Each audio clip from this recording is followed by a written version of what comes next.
Nonge gusura kubaramutsa ndanabasaba imbabazi kubera hari habaye agakosa gatoya bituma ntashobora kuba no bandanya live, ariko kandi muze dukomeze ndahari muri kano kanya. Navuze ko nza kwishura ku bantu banyandikiye inbox message, nashoboye kwishura kano kanya, ndashobora kwishura live buri muntu wese ikibazo ashobora kuba yobaza muri commentaire. Thank you very much, welcome again. Hari habaye akabazo ka technique ariko karangiye dushobora kubandanya. Ndabona uwamaze kugaruka. God bless you, God bless you kabisa. Ndafisa ka gripe, muraza kwihangana gato, ariko kandi byose ni sawa, byose ni fresh, byose ni sawa kabisa, nta kibazo na kimwe. Nubwo haraka gripe turaza kuyaga umwanya utari muto. Yes, all right, okay. Reka rero mukurindira ushitse uhite ushirako kaka like. Dushiraho kaka like.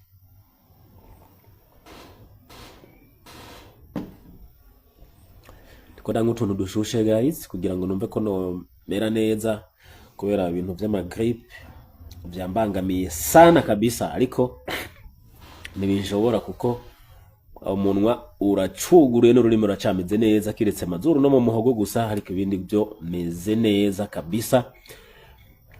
Turaza rero kuba twoganira, turaza kuba twoyaga hano muri kano kanya. Nshimire abamaze kugaruka, kuko mu kanya hari akabazo kari kabaye ka technique, ariko abamaze kugaruka ndabashimire. God bless you. Nariko navuga, nari nahereye kuvuga ku batari bwaze.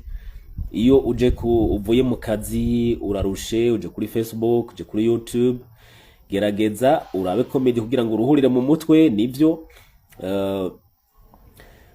umaze kuruhurira mu mutwe uce uvuga uti ngomba nige. Hari abantu batazi yuko Facebook ishobora kukubera umwigisha bivanye n'ivyo ukora. Ushobora kuba ukora amabenyi, ushobora kuba ukora ibintu bigiye bitandukanye, uri umudandaza w'impuzu, ushobora guhura n'abantu bariko baradandaza online.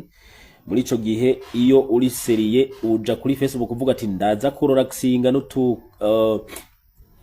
n'udukomedie dusanzwe duca kuri Facebook, ariko kandi ndashaka kugira ico nungutse hagati yuko ndiko ndarelaxinga mu mutwe mvuye mu kazi, hari ico nshaka kwiga. Nimba uri mu content creator uvuga uti reka nige mbega nakabikora gute, nakako yabaye successful yabikoze gute, all right, ukaraba ingene akora video azikora gute, kugira zikundwe cyane abikora gute.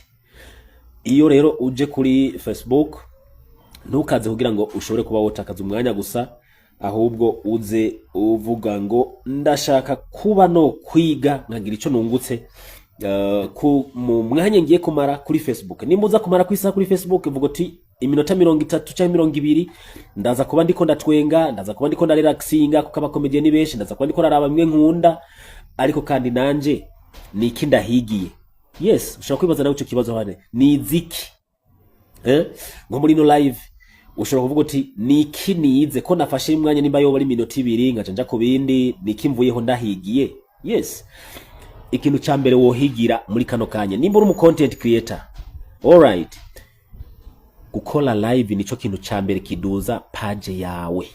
Hari abantu batari babizi gukora live, nkuko nabikoze biri mu bintu biduza page mu buryo bwihuse. Wongeye ko za video ngufi za buri munsi ugacuzura shira ko live nimi buri zibiri mu ndwi.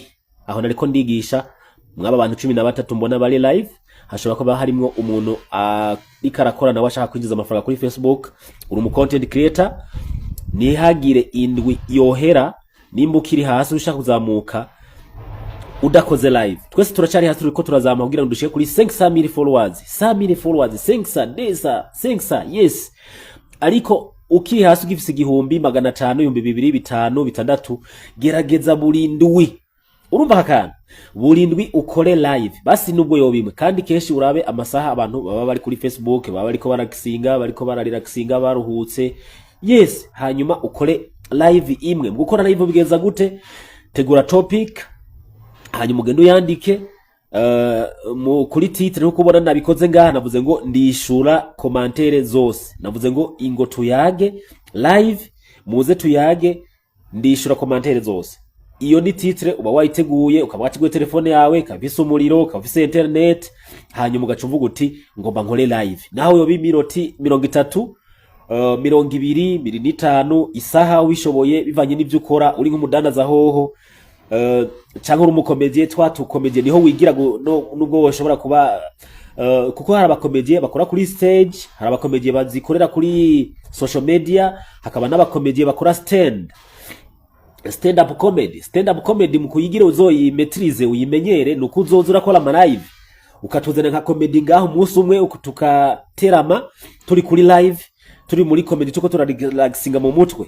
Alright, so ikintu rero cingenzi ku muntu asanzwe ari mu content creator nuko wogerageza ugakora live n'imiburiburi imwe kundwi byananiranye, imwe kundwi. Yes, kubera ko iri mu bintu vya mbere bifasha cyane kuduga.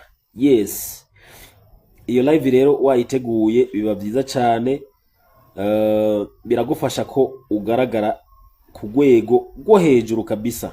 Yeah, okay. Hanyuma uri karakurikira atari mu content creator, niko ndavuga ngo iyo ufashe umwanya ukaja kuri Facebook, gerageza ntihagire umwanya wo guherana ata kintu gishasha wize ngo uri kuri Facebook gusa urabye abandi bakoze, mu gihe abandi bariko barinjiza amafaranga. Wewe rero nukuye kuza nk'umushabiki gusa, ukwiye kuvuga uti ndafise target, ndashaka kurelaxinga nivyo, ariko kandi ndagomba kugenda hari ikintu nize naka ko dukora content imwe, mbega abikora gute? Ncanongera ndakubwira ngo ukore live n'imiburiburi imwe kundwi, ubishoboye kora zibiri kundwi. Aho ni ku mu content creator ashaka gukora yinjiza amafaranga kuri Facebook. Alright, mu gihe nawe utari mu content creator, naho usanzwe ukora ibintu kanaka, uri umufotographe, uri umuntu akora boucherie, ufise burangeri, ufise iduka kanaka rikora ibintu bitandukanye, uri umurimyi. Yes, ushobora kuza ukarondera aba farmers, abantu b'abarimyi bariko babikora gute, umudandaza akora burangeri abikora gute. Ivyo ni ibintu ushobora kuvuga uti reka nanje ngende kugira ngo nze kuri Facebook, ariko nige nze kuva hari cyo ndahavanye, kuko guys izi social media tutazivyaje umusaruro zozo zizotuvyaza umusaruro. Alright, igituma jewe nashavuye nkavuga ngo ngomba nanje zino rezo social ndazikorereko, nanje ndazivyaza umusaruro. Nimba abantu bavyuka bashira kama video, kubera iki? Why not me? Naravye umwanya nkoresha, nsanga mvuye mu kazi imisi yose shikira kuri Facebook mu gitondo njya saa 5 saa 6 ndiko ndaraba ibintu abandi bakoze. Ndavuga nti okay, kubera iki nanje no bikora ndabivyaza umusaruro. Nca ndashavura, nca ndarakara. Okay, wowe utari mu content creator uri kurankurikirana, nawe ushobora kuba ukora akazi gagiye gatandukanye, ushobora kuraba ikintu kana kashoshobora kuba cyo gira iki cyo kwigisha. Reka rero nze kuraba comment kugira ngo shobore kuraba. Witwa Frank Nihola imbere yavuze ngo mahoro muta from Maputo Mozambique, ndi kumwe nawe 5 kuri 5. Wikomere. Thank you very much Frank from South Africa, Maputo. Mozambique, Maputo muri Mozambique. God bless you so much. Just keep pushing my brother. Cyane aba diaspora murazi ko bitoroshe mu ino minsi, ntibiriko biroroha. South Africa ntibyoroshe, muri Kinyamwaro mbisi byavuzwe ibintu byinshi. Rero uno mu friend avuze ngo ari kumwe natwe 5 kuri 5 nubwo bitoroshe i Maputo muri Mozambique. Thank you very much. Witwa G the guy Napoleo yavuze ngo mwiriwe, hama nashaka mumfashe ukuntu no menya gukoresha Binance. Alright, Binance narakoze amaposte ajanye na Binance. Binance ni application umuntu wese ari mu myaka kuva kuri 18 ari muri generation Z canke new generation akwiye kubaho adafise, nukwiye kubaho adafise Binance. Okay, so narakoze amaposta agiye atandukanye avuga kuri Binance, ingene ushobora kuyugurura, ingene ushobora kuyiverifya. Ariko kandi wibuke my brother Jide, udafise passport ntago biza kukorohera, ntago bikunda. Biragusaba ko uza kuba ufise passport kuko ikora ibintu byinshi bigiye bitandukanye, iby'amafaranga, iby'amatransfer, ivyo kurungika amafaranga ushobora kuyabika ahantu hagiye hatandukanye ukoresheje Binance mu gihe iri verifye kandi wamaze kumetiriza ingene ushobora kuyikoresha. Narakoze amaposta agiye atandukanye ingene ushobora gushira ko amafaranga ukayabikako, ingene ushobora kuinvestisa mu buryo bugiye butandukanye bico twita crypto holding kuri spot account.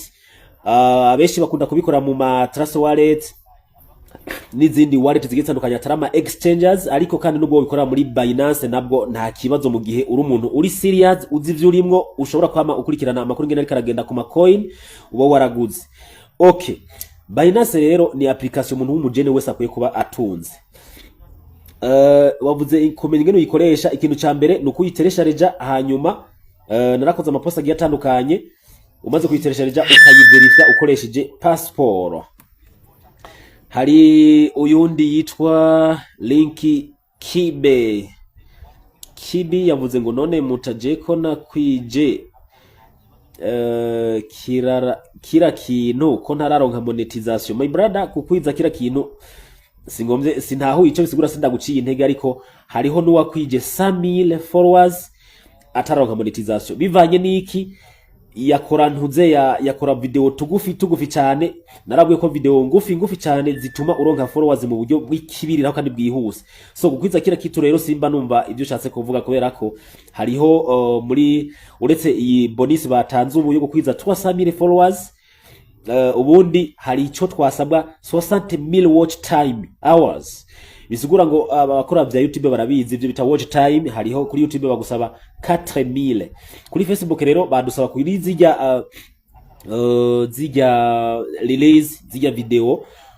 Akeshi utaronka monetization biragusaba ko postinga ama video ko ijya watch time 60,000 minutes, biragusaba ko uyikwiza kuri video views.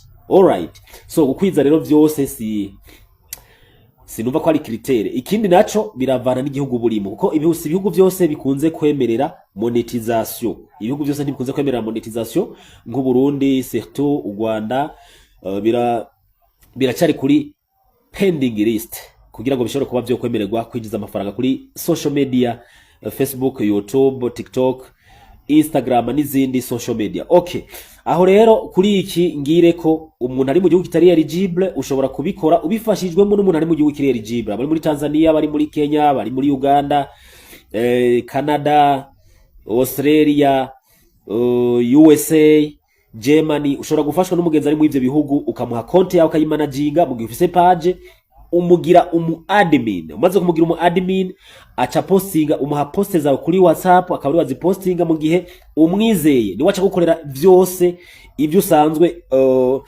ibisanzwe bikenewe kugira ngo amafaranga gushikire, nimba ari PayPal, nimba ari bank account, ni wacha bigukorera vyose n'ivyitwa tax ID, ivyo bita KRA nko muri Kenya n'ahandi hagiye atandukanye, ivyo bita NIFE mu Burundi. Ivyo niwe wacha bigukurikiranira vyose akabiguha.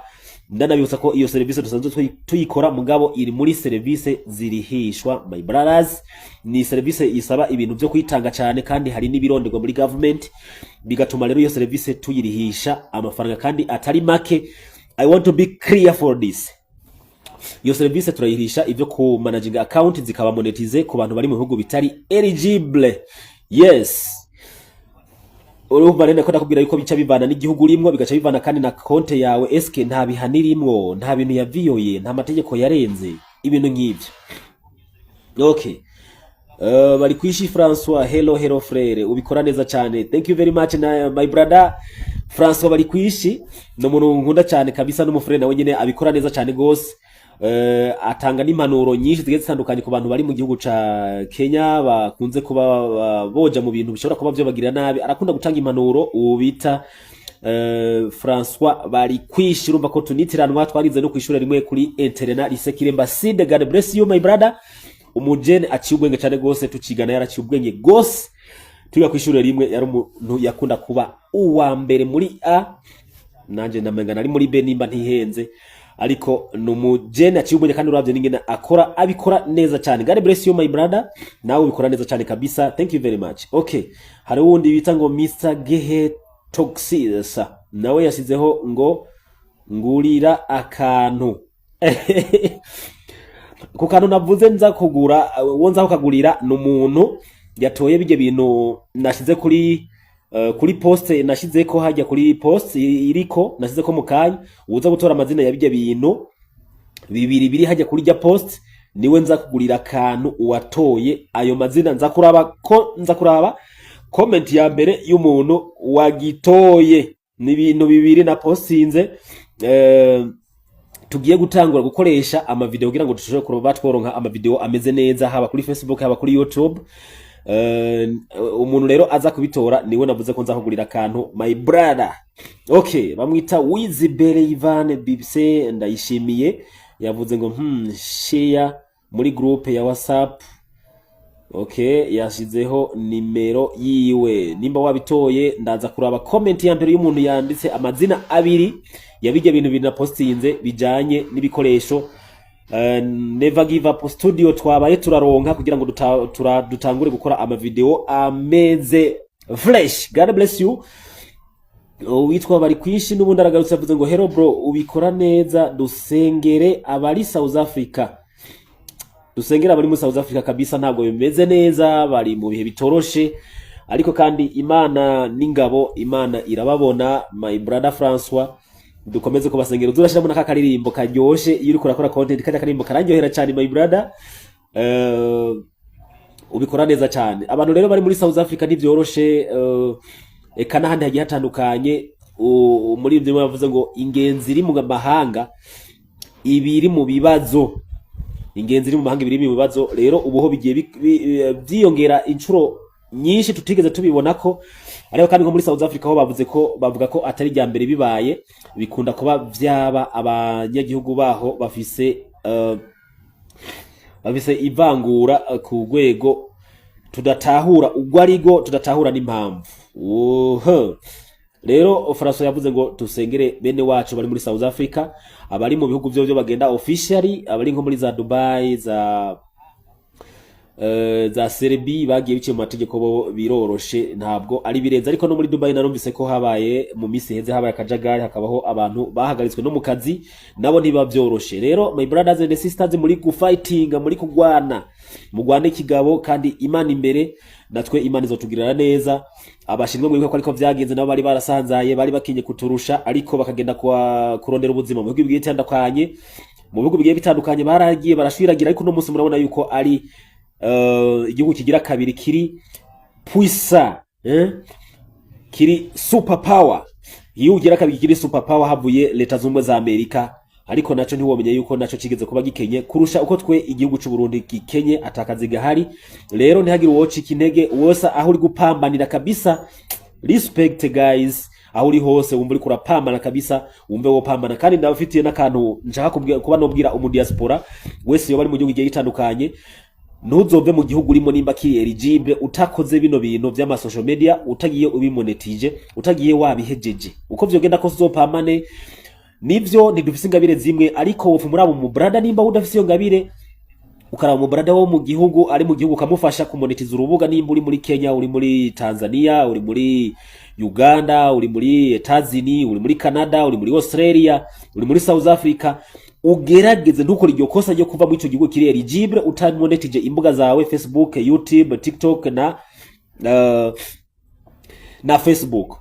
Ntuzove mu ico gihugu udakoze ico kintu kumonetiza urubuga rwawe, kuko zino social media ziriko zitanga amafaranga guys. Yes, abantu bariko baronga amafaranga menshi. Nivyo turafise ibindi dukora bigiye bitandukanye by'akazi ka misi yose, ariko ndagusavye nimba uzi kuri mu diaspora uri mu gihugu kiri eligible, nimba udafise ingabire zo gukora content, upfumura abo mugenzi cyangwa mu brother ari mu gihugu wokoresha, cyangwa abajene bafise ingabire ubakoreshe, cyangwa ubafashe, ubasupportinge, ubakorere kugira bashobore kuba boronka monetization. Yes, ariko kandi nawe ni wagikora ndazi kuzonshimira. Ugeze aho uzosigara usanga ukora ama content yawe akagutunga y'amadora wahuru uronka uri mu gihugu wagiyemo kurondereramwo, ajya amafaranga wahuru winjiza, ugasanga urayinjiza wikorera video zibiri ku munsi cyangwa zitatu, atagahata cyakubwira ngo kora bino kora bino.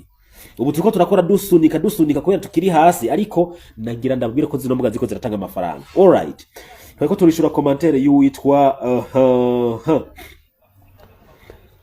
Mukuru Moize yavuze ngo turi kumwe nawe mpaka tubimenye Zambia. God bless you so much. No muri Zambia ntivyoroshe, hari gihe nigeze kumva ngo babasanga no mu rusengero, ntabwo biba vyoroshe. Navuze ngo ndaza kwishura commentaire zose kuri live, ntariko sinza kwandika kubera nanditse byotwara umwanya muremure. So ikibazo uwabajije aze kuba ari live, aza kuronka inyishu yiwe bivanye n'ikibazo umwe wese yagiye abaza. Nari mvuze ngo nimba uri mu diaspora kaburi mu gihugu kiri eligible, ntuzokora ikosa ryo gutaha mu gihugu utamonetije Facebook, YouTube, TikTok, Instagram. Ukazokora iryo kosa, sinzi ngene no bigenza. Ariko nubwo wowe udafise iyo ngabire, uzofuma urondera umuntu ari mu gihugu umufashe kugira ngo basi wowe afite iyo ngabire amonetize urubuga rwiwe. Yes, nubwo yofuma basi muraba kuri mu bivugana cyangwa ari umuntu w'umugenzi muzinanye, uzogerageza uburyo bwose uva mu gihugu kiri eligible, wamonetije urubuga rwawe, wamaze gushiramo ibyo bintu byose bikenewe kugira ngo ugire setup, payout account ni setup. Uzogerageza uburyo bwose ibyo bintu, pambana. Hari aho usanga bitoroshe kugira ngo uronke nk'ibisabwa. Nk'abari muri Kenya murazi ko harasabwa ikintu cyitwa KRA code, KRA pin, harasabwa canke bank account. Ibyo navyo ntiba byoroshe, birasaba ko uronka icyitwa alien ID n'ibindi bigiye bitandukanye. Abari muri Kenya murabizi ivyo. Abarahandi nabo kumbure babikora mu zindi system, ariko nk'abari muri Dubai bobo biba byoroshe ko bagiye bari official, biba byoroshe cyane ko ushobora kuronka ivyo biba bisabwa, na cyane iyo umenya makuru, iyo ubaye informed ukaronka information. No kumenya ko nimba ufise alien ID ushobora kwitura ubutegetsi bwo mu ico gihugu, na cyane muri migration. Muri migration baraba ivyo abasohoka n'abinjira, ushobora kubitura bakagufasha kurondera ivyo bintu biba bikenewe kugira ngo ushobore kuba wotanga itagisi, gutyo ushobore kwemererwa kuzakira amafaranga avuye kuri Facebook. Kuko Facebook udashizemo iyo tax ID nta mafaranga azogushikira. Okay, twari tugeze kuwitwa Bukuru Moyize, yavuze ngo ndakwemera Mutama. Nanjye ndabemera kubi kabisa. Mumenye ko aho ngeze ni kubera mwebwe. Respect to you, love you so much, God bless you. Nimba twaba twatangwe kugura n'ibikoresho kugira ngo tagore gukora video nziza, no kugira ngo tubahereze product zimeze neza, kandi twabishitse ko byose kubera mwebwe. Imana rero ibahezagire, naje mumenye ko ndabakunda cyane gose. Okay, bavuze ngo bamwita Richi KB, yavuze ngo ni muri Kenya. God bless you. Uri muri Kenya, God bless you so much. Nawe ushobora kuba wamonetiza urubuga rwawe bimeze neza cyane, kuko muri Kenya biroroshe cyane gose. Murekerisoni, uwitwa Murekerisoni yavuze ngo niho nkishika titre y'iyi live ni yiki. Navuze ngo no kwishura umuntu wese afiste ikibazo ashobora kuba yobaza, ariko kandi tukigishanya n'ibindi bigiye bitandukanye. Nari kumvuga ngo uje kuri live nimba uri mu content creator, ukaja kuri Facebook ugerageze ku buryo bubiri. Ubwa mbere gerageza nimba uri kuri relaxinge nivyo urabe video zigitandukanye, ariko kandi ugerageze uburyo bushoboka bwose. Hari ikintu ugenda wize, canongera mvuga ngo nimba uri mu content creator ntumarindwi udakoze live. Nereko ndishura Murekerisoni yaje acerewe. Bamwita Arnold Ernest Mathias Arnold, yavuze ngo ndabaramutsa Mutama, je ndaba nararose monetization ariko sinzi ngo nokora gute kugira ngo nduze followers. Kuduza followers narabivuze, banza ukore setup. Nakoze video mu gitondo, uze kuyiraba, ukubanza ukore zija setup zibiko kubwirizo gukora. Baraza kukwereka ahantu ucagura, uri kurakora zija weekly progress. Baraza kukwereka ahantu ucagura weekly progress, hanyuma bakubwire ngo uze guhitamwo touch more people. Ntuze kwifokasinga kuri start now cyane kuri improve earnings kugira ngo duze amafaranga winjiza utararonka followers. Nubwo warose monetization, banza ukore kuri kajya kantu kavango touch more people. Yes, ivyo bizogufasha kuba wo touchinga abantu benshi. Hanyuma ikindi, wihutire gushirako video ngufi. Wihutire gushirako video ngufi. Yes, wihutire gushirako video ngufi. Hari umuntu hano adu telefone. Allo, amakuru ni meza, ndi muri live gatoya, ndindire gato cyara gutelefona.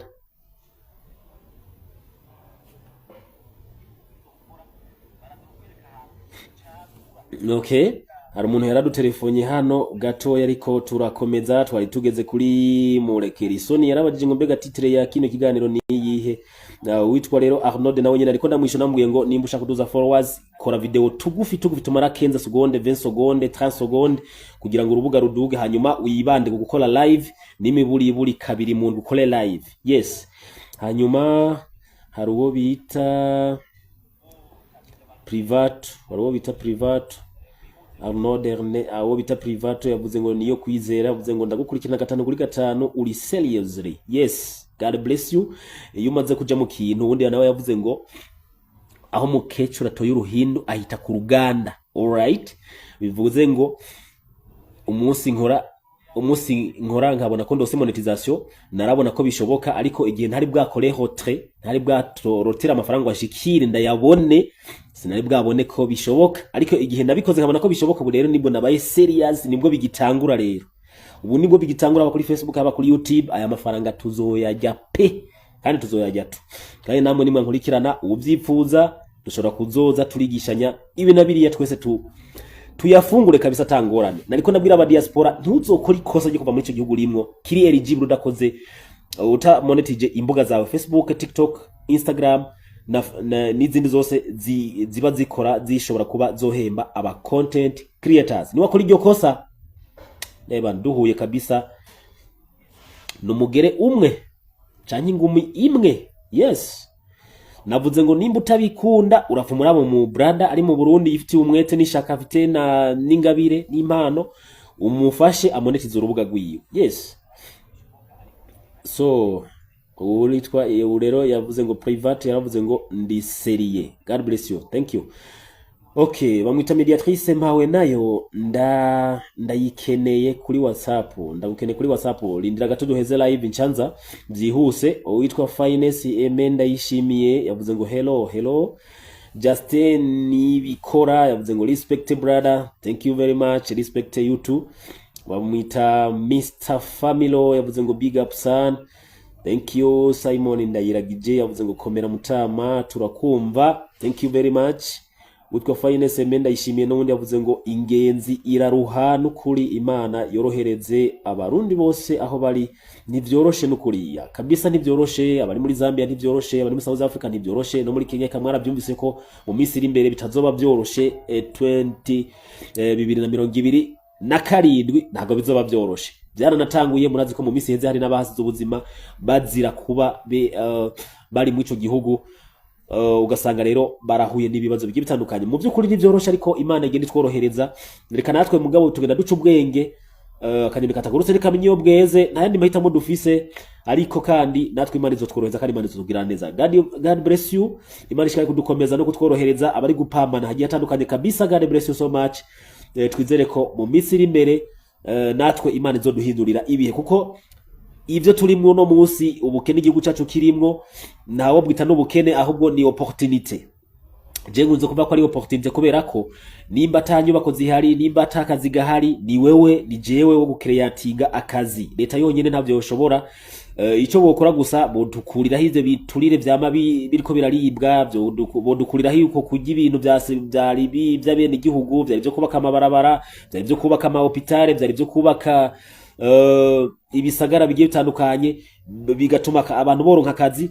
Ivyo abo bantu bagivyo biturire bamenye ko bariko banywa amaraso y'abana b'u Burundi. Ibi ndabivuze ni serious kandi mbabaye cyane gose, ku buryo bw'uko numva nk'umuntu yofatwa yakoze ibintu nk'ujya muntu w'ikarusi yariye y'amafaranga yo kubaka ariya yororo ry'inkwavu. Numva menga nibutsa abana bari muri Tanzania bari bagoreweyo, harabafunzwe, abagenda bidaciye mu mategeko, bakinjira muri za Kenya, bakinjira muri za Zambia. Ugasanga abana bariko barateseka, mu ugasanga umuntu bamuhaye amafaranga yo gukora imigambi yotanza akazi ku bene gihugu, agaca afata akayaga. Ayo n'amaraso uri kuranwa, kandi uzovyishura kandi azokurikirana mwebwe n'abana banyu. Kuko uburundi ugerageje kuraba abana ingene bariko barateseka bari mu bihugu bigiye bitandukanye, mu byukuri igihugu cyacu nta mu gikenya ahubwo gikeneshejwe nabo bansumirinda bashaka gushira mu nda zabo, kandi nakagwi k'abantu kanaka. Abo bantu n'ukuri mumenye ko muri ko muratubabaza. Iyo turi gusatira ubuzima mu bindi bihugu, abana bagatoroka igihugu, bari gutoreza imbere igihugu bakaja gutoroka baja gusatira, bayirwa baricwa bacumita imbugita. Hari ugasanga umuntu bamuha amafaranga yo gukoresha ibarabara, bamuha amafaranga yo kubaka iyi company kanaka agaca ashira mu mfuko w'inyuma sha reka tuyibandanirize akaragaciyemo ariko Imana iratubona kandi iyi ni opportunity kuko nitwe tuzocreatinga ako kazi nitwebwe bejo nitwebwe bahijya yejo yes je na wewe okay twari turi kuri Bahati Burundi yavuze ngo none birya navuze mu Burundi ko duhemba nivyo kuri irya challenge ya 300,000 views ntaco umaze izo views ibihumbi 300 uko bari mu Burundi n'ubundi ntago byoza gushoboka kubera ko igihugu kitari eligible ntabwo bizakunda ahubwo bizakunda ku bantu basanzwe bari mu gihugu kiri eligible nibo n'ubundi bizakuguma byashobotse kubera ko n'ubundi utari mu gihugu kitari eligible ntabwo bizagukunda ari nayo mabone ko ndavuga ngo ushaka ufise umugenzi ari mu gihugu kiri eligible muhe account yawe agupostingire hanyuma nawe usheze ko ube mu bashobora kuba boronka monetization witwa Best OG Hastangimana none nk'ubu uronse monetization uri mu Burundi ariko location wagize Kenya biba bimeze gute iki kintu iyo biriza bishika ukayironka je no vyita nk'amahigwe wocu urondera umuntu ari muri Kenya agaca bari bagufasha gukora setup kuko nibazo kurondera na vyangomba kuko iyo uri kurakora payout account igihugu cyo Burundi nta nico usangamwe by the way naco usangamwo bisigura ko nimba yirose wocu urondera umuntu ari muri ico gihugu washize ko nka localisation location bavuga we ya ico gihugu ba warasizemwo uca urondera umuntu muri ico gihugu akaba rero aca gukorera setup kuko azoca gufasha n'ibindi bikurikira bijanye na payout account all right bavuze ngo bamwita ari Burundi abarondezi twubahwe aha Zambia tukumva 5 God bless you Imana ikomeze kubarinda muri Zambia naho ntivyoroshe nigeze kumva ko babasanga no mu rusengero numva ndababaye pe ibyo bitari wa mu byukuri irababazwa cyane kabisa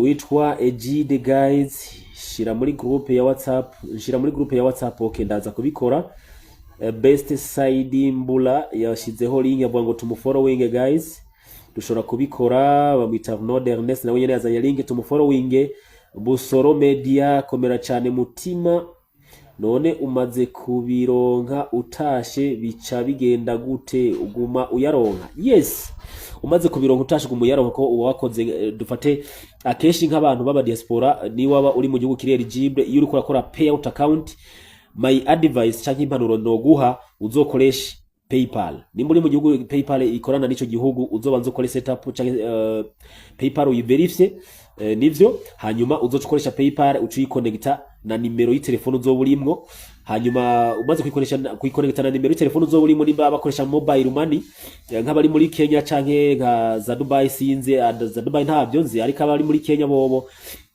ushobora gucuhuza na M-Pesa umaze kuza na M-Pesa ushobora kuzoca amafaranga aje ashikira muri PayPal amaze kuza muri PayPal uco yarungika kuri M-Pesa yawe inimero ya M-Pesa uvuye muri Kenya ucuyigira roaming kugira ngo izobandanye yakira amafaranga canke iguha ama notification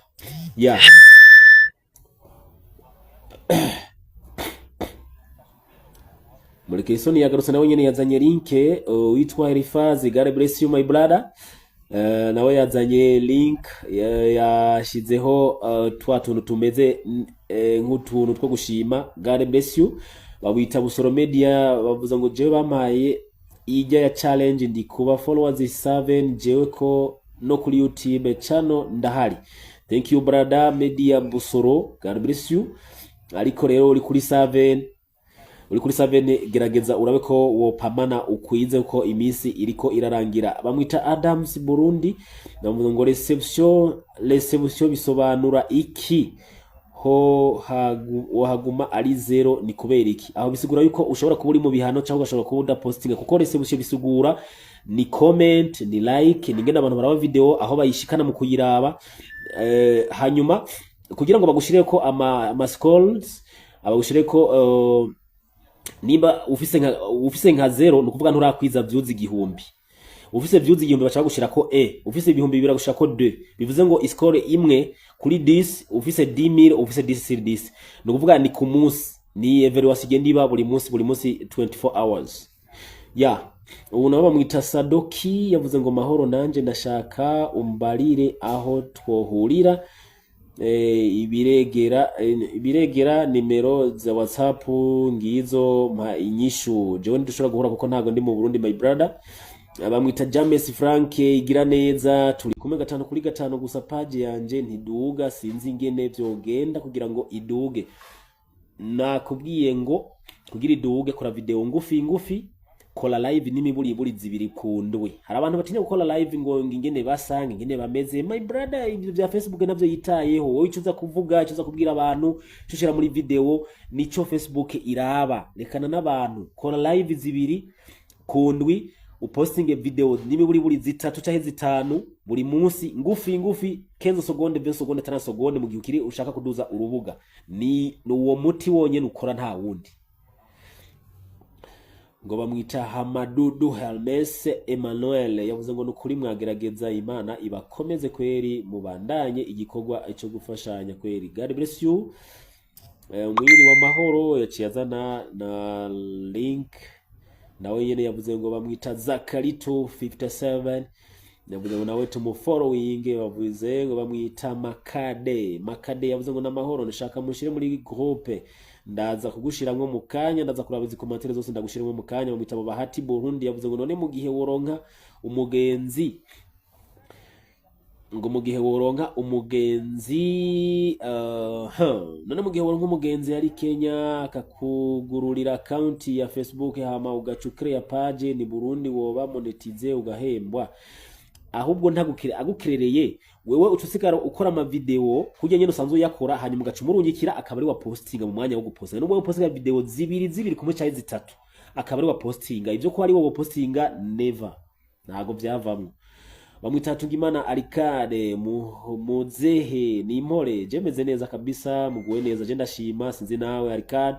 Bamwita Pretty Sandra yavuze ngo je nukuri jewe Imana iguhezagire uradufasha. God bless you so much. Nanje ndabashimira ukuntu mumfasha aho ngeze ni kubwanyu. Bamwita Nizeyimana Ezra Jobse simire none monetization ko ndi mu gihugu cy'u Burundi kandi kitari eligible bisaba ko iyo konti yawe yihereza umuntu ari mu gihugu cy'u kiri eligible akaba ari gupostingira igihe cyose ushaka gupostinga ukabima kuri WhatsApp akaba ari gupostinga ico kintu namana kivuze ndagisubiyemwo.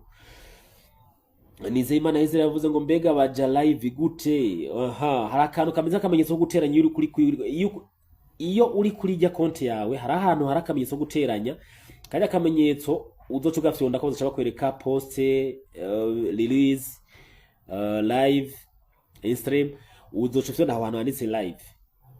Bavuze ngo ntahe uwitwa ntahe yavuze ngo ndashaka kumenya nk'ubu umuntu ari mu gihugu kiri eligible akamuha konte hama mukaza mura postinga mwese hari ico bitwaye. Oya wowe kirazira kusura gupostinga uyimuhaye ni wa postinga wenyene. All right. Yavuze Murekirisoni n'umuntu aragarutse Murekirisoni God bless you yagarutse cyane kenshi yavuze ngo impanuro duha irakwiye nuko impano bamwe batazifise. Nubwo udafise impano application zikora ama video ni nyinshi. YouTube yonyene ushobora gukora video 5 ku munsi canke 4 ukazipostinga nubwo atampano wowe ufise. Ukoresha ChatGPT ukoresha YouTube ugakoresha n'izindi application za AI ushobora gukora ama video atango manzi nimwe. Ushobora gukoresha amafoto wapostinze wakoze ukoresheje AI. Ushobora gukora video wakoze ukoresheje AI. Ushobora gukora video ama release ya wisogondo ukoresheje YouTube. Vyoroshe cyane nubwo atampano wowe ufise. Igikuru gusa no kumenya content ngomba nkore ni yahe. Ugomba kore content ivuga kuki. Ubundi byo gukora video nukuri it is very simple. All right. Okay. Bamwita Baburuka we vipi mani. Aya. Baburuka OG. My brother, how are you? Yamaje meze neza kabisa, meze neza. Baburuka OG. Ukabuzi ko uri umuntu ari mu bihugu kiri eligible wagiye gusatira wagiye kurondera ukazomba utarose monetization utamonetije imbuga zawe ukaja mu Burundi utamonetije imbuga zawe sinzi duhuye uzoco wifuka mu maso ucumaramara kabisa. Kubera ko nivyo mu Burundi bariko baragira processes zo kugira ngo Burundi nabwo bube monetize, ariko subu biracafise processes bisabwa. Hari ibyo basaba leta, hari ibyo basaba ama company kugira ngo Google ishobore kuba yoba verifya, bashobore nabo kuba abarundi bakora ama content bashobore nabo bokwemerwa kuyahembwa. Rero uri mu gihugu kiri eligible n'amahigwe incuro nyinshi, kama muri Kenya, za Oman, za Saudia, za Qatar, za Iraq, abari South Africa, Tanzania, Kenya, Uganda, abari muri USA, Australia, Canada, Germany, Ubufaransa, Ubwongereza, ukazova udakoze monetization y'amadora wahora uronka. Uzi ko ushobora kuzohora uyarohera ngaha kuri Facebook, kuri TikTok no kuri YouTube. Rero ukazokora iryo kosa. N'abari muri Dubai hoho mufise na vyangombwa, mushobora kurondera ID, tax ID, mwebwe nta nico mufise mwo kwireguza. Uzovayo rero ugakora iryo kosa ryo kuvayo utabirondeye, sinzi ukuntu numva no kubwira kabisa. Duhuye ni coffee. Navuze ngo nubwo udafise ingabiro kumurondera mu brother ubifashamwo afise impano, ariko nta muntu yumva ko adafise impano zo gupostinga. Kuko none nimba uri kuri Facebook, nimba uri kuri uja kuri YouTube, ivyo nyene ukora abantu bava ngo ntibafise impano, bakibagira ko bijya bintu nyene usanzwe ukora umetriza, wumva utahura, uzi, ubundi nivyo umuntu abakwiye gupostinga. Reka nabakaroro jewe igihe natangura ibi vya Facebook narize ko nzokora ibintu bisanzwe nkora. Hari ibintu byasanzwe nkora bya online, bya crypto mining, bya trading forex, ibintu bya crypto, ibintu bya exchanges, nivyo narize ko nzokora. Ariko byagiye guhinduka mbonye nakoze aka video kajanye n'ibintu bya Facebook, mbona abantu babikunze bansaba ngo ndabereke, nca ndabikora kubera nabimetiza ni nabifasha umwanya muremure wo kuvyigako. Nza ndakorana n'ama video, nca nisanga ndumukoce wa Facebook. Ariko navyo nuko numva atakintu concanga cyane ngo kinanire, bivanye nuko ndavyiyumvamwo biri muri jewe. Niko mvuga ngo aho wowe uri hose ntuzove mu ico gihugu urimo kiri eligible kuri monetization utamonetije imbuga zawe Facebook, TikTok, Instagram na YouTube. Ukazokora iryo kosa my brother uzobirogereta ubuzima bwawe. Yes, uko niho ushaka kumbwira ngo ntangabira ufise ako kazi nyene ukora. Nimba ubaza imbaho, nimba udandaza, ushobora gushiramo ivyo nyene kandi bikaba content nziza cyane. Yes, ushobora kuba unyonga imodoka. Mu gihe unyonga imodoka, iyo ni content nziza mbere inakundwa. Uvuze gitari, uri umudandaza, uri umuhaso, ako nyene ivyo uri umwubatsi, uri umubaji, uri umurimyi, izo ni content nziza mbere zinakundwa cyane gose. Uko abantu nk'ubo bantu bose batashe bavuye mu kazi, baca biruka kuri Facebook. Uhura na babarimyi, uhura na babubatsi, umu engineer muhuye acaza kuraba kakani nakagakoze gute. Posting, just posting kugira ngo uzove mu cyo gihugu warose monetization my brother. Yes. Bamwita Makade ngo jewe mfise page mfise 1000 desa none ubu nanje page none ko ntabona aho banyereka ko arya ma views. None uyabura gute? Ja muri dashboard, hanyuma ugiye muri dashboard uraza kubona ama views yawe. Baburuka yavuze ngo wewe VP. Okay, wewe twaraburanye bro, twaraburanye brother, ko wapi bwana? Bamwita Ineza Diera yavuze ngo wambabariye basi ukamfasha ukankorera bijya bintu wobukoze cyane. Ariko ntabwo wowe nakwishuye Diera, ntabwo nakwishuye kweli. Okay, hariho ndibuka ariko menga narakwishuye kabisa. Ariko ndaza kuraba message zose, turabe ko ari ico twoshobora kuba twokora. Baburuka yavuze ngo wambonye. Baburuka OG wambonye. Nakubonye brother, nakubonye kabisa. Sengerema low comedy, wewe turakwemera, ndagukurikirana 5 kuri 5. Thank you very much brother Sengerema low comedy. Bamuze Makade cyane Makade yavuze ngo none Saudia iri eligible. Yes, Saudi ni iri eligible. Saudi iri eligible ariko akeshi ukunda kuba ari kuri subscribe na star. Yeah. Bamwita Baburuka OG.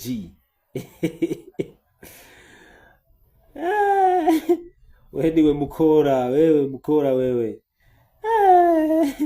Mukora mwenyewe. Ne bwana. Umecheka kabisa mpaka tunaona matumbo wewe, Baburuka OG, umezute my brother. Umezute mukarere bwana. Bamwitandize Yeruve, my brother from Germany, God bless you so much. Uri mu bantu bari ku mutima wanje, mu bantu nkunda kandi nemera, thank you very much. Bamwita Richie KB yavuze ngo none upostinze video ugashira ko comment nka zitanu ukayilika na makosa cange bifashiki. Bifasha algorithm za Facebook ko ica posting iyo video ikayijana kure kuko ubu yikoze reaction mu bwa mbere mu minota ya mbere kandi navyo nabivuze ko ndavuga ngo bikore. Iyo postinze video shira ko like commentaire nka zitanu ni byiza cyane.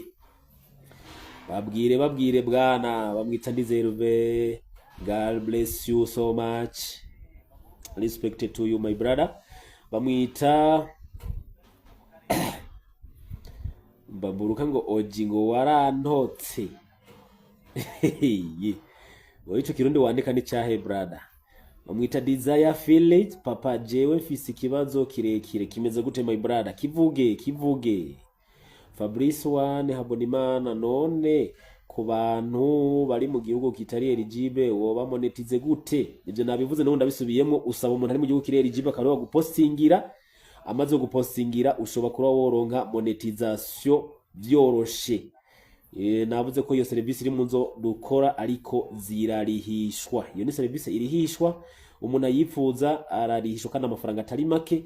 Umuntu ari seriye niwe ashobora kwandika kuri guteranya 254 41 17 41 17.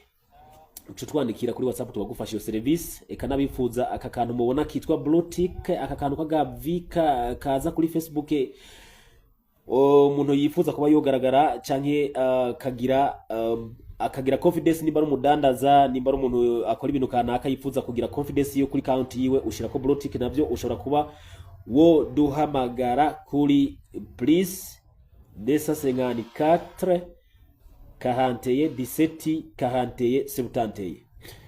Dushatu kuba twogufasha mu minota 10 gusa tubahejeje kugashirako.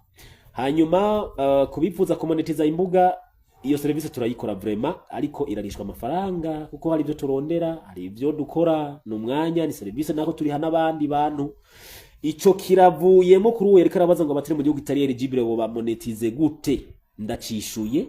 Ufite umugenzi singoma nguzane service wanje, ahubwo nguma mpamagarira n'aba diaspora mufasha abarundi vraiment bantu batari mu gihugu kitari eligible, bari mu bihugu bitari eligible mubafashe. Mwe muri mu bihugu biri eligible mubafashe kugira ngo imbuga zabo zibe monetize. Thank you very much. Witwa Hatungimana Arikadi yagarutse avuga ngo reception 0. Ni kuvuga iki? Bivuga yuko uri mu bihano cyangwa udapostinga cyane konti yawe ari shasha. Aho ndakwishuye kuko inota rimwe kugira ngo kwizi inota rimwe kuri reception ubu ufise 1000 cy'amaviews muri 24 heures. Ufise amanota 5 ufise 5000 views muri 24 heures. Hanyuma uruvuze ngo witwa ibigaba comedian avuze ngo none jewe ko ndu Burundi kabisa bampaye ijya challenge niye uzura bazompa monetization ndi mu Burundi. Ico kibazo nacishuye navuze ngo nago bikunda bisaba ko konte uyiha umuntu ari mu gihugu kiri eligible, ariko turarindiye challenge here tubone feedback bashobora kuvuga ni yahe. Bamwita Busoro Media yazanye linga bago tumufollowinge. Uheza ndamusubiza ariko jewe mfise 12000 mugabo kuri ziribanda kuri ku makuru ya FIFA, ku makuru ya World Cup. Uyibande ku makuru avuga ku bintu by'inkino uzobona views ziduga cyane. Bamwita Nizerimana Ezra, mbega umuntu konti professionnel umuntu ayihinduramwo page hari ico vyonona muta vyiza wotangura page ugahera kuri 0 hanyuma ugaposti guhereye kuri 0 bizogufasha kandi uzoshimira mu nyuma. Ngitangura navuze ku muntu bita Mr Bayambaya namuhaye iyo manuro ariko no musi ariko ararenza hafi 11,000 followers rero ivyiza wewe nimba ugifise main profile account ntiwotakaza umwanya muremure urinda kugira ivyo hinduye gufisa abagenzi gushaka kubahindura aba followers. Clear page ifisa uburusho bwinshi gusumba main profile account.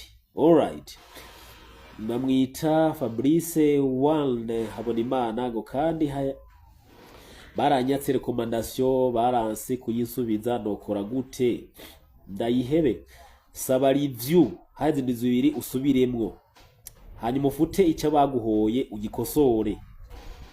Witwa Hatungimana Arikadi n'ubundi aragarutse mvuze ngo kandi ni muri bamwe bahabwa bahigwe ya 300,000 kuri mufashe je ndabakurikirana sana. Thank you very much. Umuntu witwa Hatungimana Arikadi mu following kandi mufashe murabe ko mwo mufasha kuduza ino challenge nawe turabe ko yoshobora kuba yoyipasinga. Bamwita Sala Daka ndashaka mumbwira ukuntu umenya ukuntu Facebook yagushize mu bihano. Video nakoze mu gitondo ni wayiraba uraza kubona ko uri mu bihano cyangwa utari mu bihano. Hajya ahantu handitse monetization na recommendation na meta verified nuhagera uza gusanga we hari utuburungu dutandukanye nabije wabonye kuri iyo video nakoze mu gitondo. Alright, bivuze ngo uja muri dashboard ukaja kuri profile main profile status ugiye kuri stati ya profile yawe uza gucubona kuri mu bihano cyangwa utari mu bihano. Okay, ngonda uitwa Makade Muta none Saudia na iri eligible. Yes, Saudia iri eligible kabisa. Saudia iri eligible for content monetization. Yes. Okay.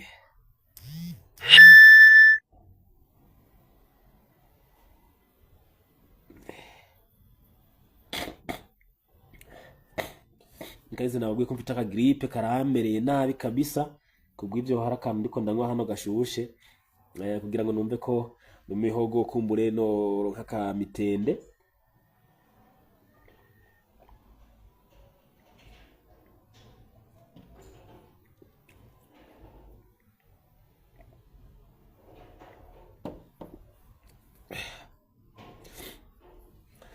Hanyuma rero guys nizere ko abo twatanguranye hari ikintu woba warose cyane hari ikintu woba ukuye muri ino live kugira ngo tubivuge mu ncamake ibyo twako turavugana cyane cyane niko ndishura umuntu wese ku kibazo yarafise.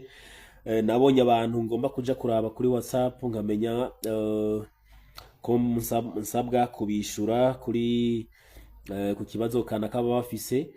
Hari nabandi bari bafise utubazo tugiye dutandukanye twashoboye kuba twogenda turishura muri no live.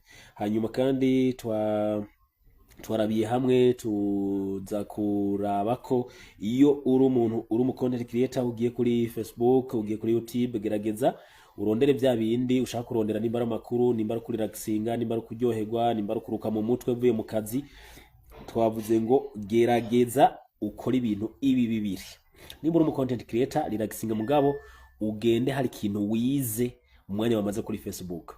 Cyanavuga ngo uri mu content creator ntumare indwi udakoze live imwe canke zibiri.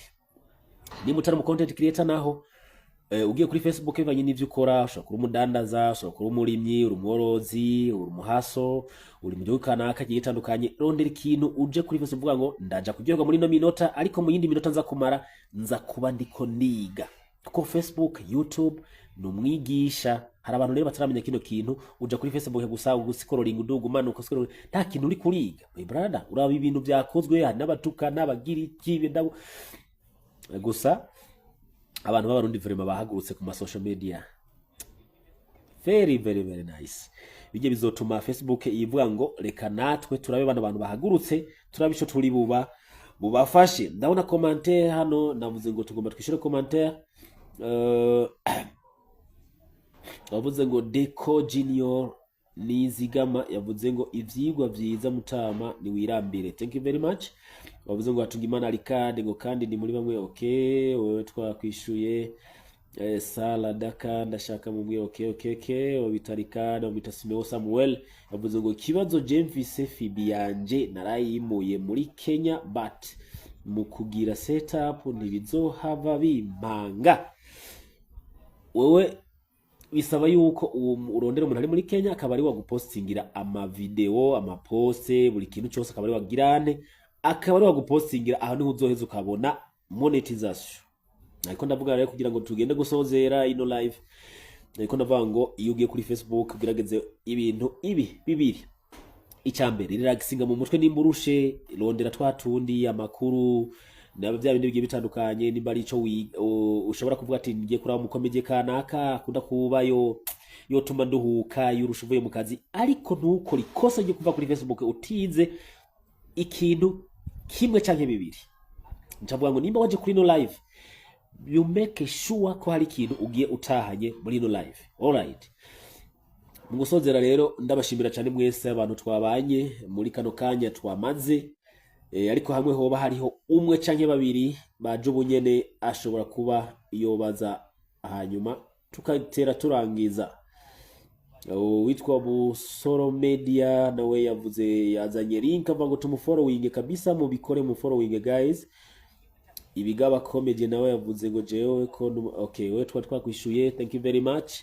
Nizere ko abo twabanye hari ikintu giye uronse muri no live na cyane ndagisozerere ko nibaza ko hariho nabo batanguranye natwe badufatiye hagati twawe ko tuvuga ngo nimbura mu content hanini twako twishura ku bibazo abantu bashobora kuba baratwandikiye tutaba tutari dufise umwanya akaba tutashoboye kubishura, bashobora kuba bobaza tukashobora kuba two kwishura ikibiriraho muri ino live. Thank you very much. Twako tuvuga tuti genda kuri Facebook relaxing, urabe comedy, urabe amakuru, urabe twijya nino, urabe gahita, ariko nuko likosa ryo kuva kuri Facebook utize ikintu nibura kimwe. Uri mu content creator arabanaka abikora gute? Kubera kinakaro nk'aba followers buri munsi abikora gute? Urabe video zikora gute? Alright, urabe nimba uri umurimyi, niba utari mu content creator genda wize ikintu nibura kimwe wigire ko bivanye n'ibyo usanzwe ukora. Ngiye gusozera hano rero, nsozere kuri no comment yuno bita Hatungimana Ricard yavuze ngo kweli mfise 5600 kandi ndapostinga kila siku hama nukuri badufashe vraiment kuko yari profesanzwe nanje mucamurangwi muratwigisha guhera mu kwa kane turi kumwe ndayihindura ndabishoboye hama nubundi ndayihindura ndashoboye hama nubundi ndayihindura ramwo page nyene ubu page fise 182 followers. Okay, yawa ni sawa. Umuntu washobora gutangura afise ubusa ariko akagenda duga buke igikuru nuko ugira ivyo bita consistency. Icyambere tora content. Content yanje ngiye kuzokora ni yahe? Alright, niwo mara kuyitora postinga video 3 4 ngufi 15 seconde, 8 seconde, 10 seconde, 20 seconde, bibaye birebire 30 seconde, mu gitondo saa 6 ku mugoroba, push just buri munsi, ubikore nk'akazi buri munsi uzozubona ibintu byikora, niba bikora uko uzova kuri 182 ugere kuri 1000, ugere kuri 2000, 5000. Nababwiye ku muntu bita Mr Mbayambaya yatanguye 0 followers. Yes, ariko no musaka kararenza 11000 kandi nta gihe kirekire kirahaca kubera ukuntu agira consistency yiwe vraiment nanje yankoza ahantu. Kandi ari muri South Africa nico kirindi igihugu kirera Jib. Tunongera tunavuga ngo nimba uri mu diaspora ba mu gihugu kigiye gitandukanye ariko kirera Jib ukazokora ikosa ryo kuva ata muntu ufashije kuronka monetization cyangwa ngo wewe uze imbuga zawe ziri monetize. Duhuriye mu Burundi nzogukubita, tuzoshwana nubwo ubona ufise amafaranga fumura umujene ari mu Burundi umufashe aronye monetization kuko ni chance wewe niyo opportunity ufise ushobora gufasha umujene umwe cyangwa babiri cyangwa wewe basuka bikora mugo nimba ubona amahera uri satisfied kabisa it's okay ariko ni wavayo tano umuntu ufashije novuga ntababariye umwe ngo uzobura umutindi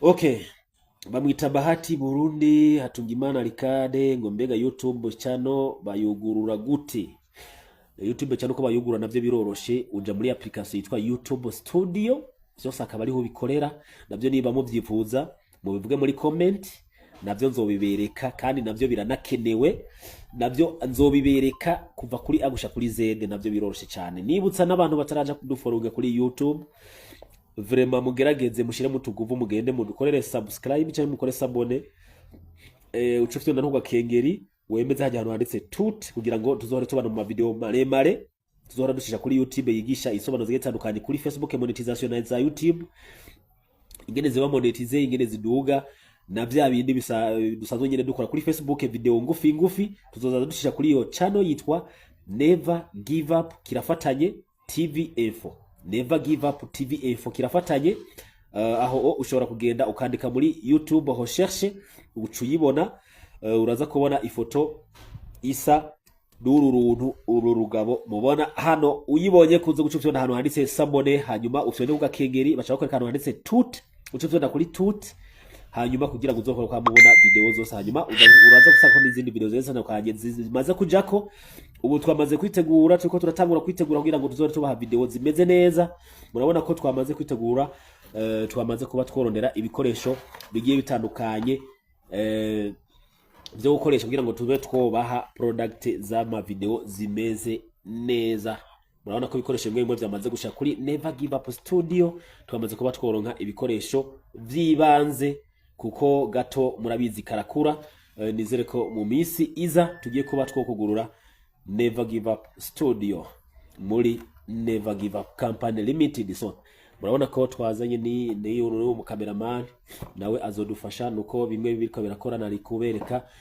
ko tugiye kuzohora tubaha ama video ameze neza nubwo hari byo tutararonka kandi tunashimira mwebwe mwese nimwadufashije kuba twobishika ko bino Imana ibahezagire hari nabemeye kuzodusupportinga muri Never Give Up Studio bemeye kuzodufasha bemeye kuzovuga ngo iyo studio kubera izoba iduha video zinyigisho nitwogena tudacanze nitwogena tudasizemwo intererano yacu hari ibyo tuyikeneye byinshi kandi bikomeye kugira ngo tuzohore tubaha ama product ameze neza tuzohore tubakorera live zimeze neza tubereka buri kamwe buri kandi dufise ibikoresho byose bikwiye turiko turitegura mwe murabona ko byamaze kuba byoshika kugira ngo tuzohore tubikora neza nimba ari byo twoba tubereka mu buryo buri live tugakora nka live hanyuma tukabereka ati tuja hano tukaja hano ibyo tukazoba tubikora live ivyo rero ikibisigaye kibuze ni ivyo bikoresho mubona ko bimwe byamaze kuba vyoshika murabona nkutu twose n'udukoresho tuba turiko turakoresha ariko